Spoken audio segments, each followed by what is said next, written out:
আসসালামু আলাইকুম।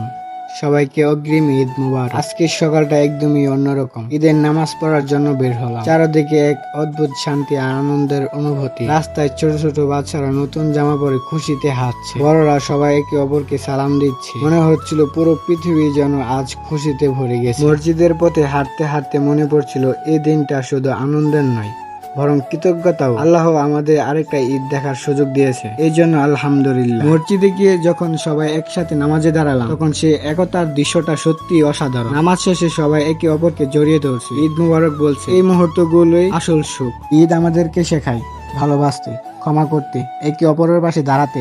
এই দিনটা শুধু নিজের আনন্দের না, বরং সবার সাথে আনন্দ ভাগাভাগি করার দিন। আল্লাহ যেন আমাদের সবাইকে সুখে রাখে, আমাদের দোয়া কবুল করে এবং আমাদের জীবনে শান্তি ও বরকত দান করে। সবাইকে জানাই আন্তরিক ঈদ মুবারক। তো আজকের ব্লগটা এখানেই শেষ।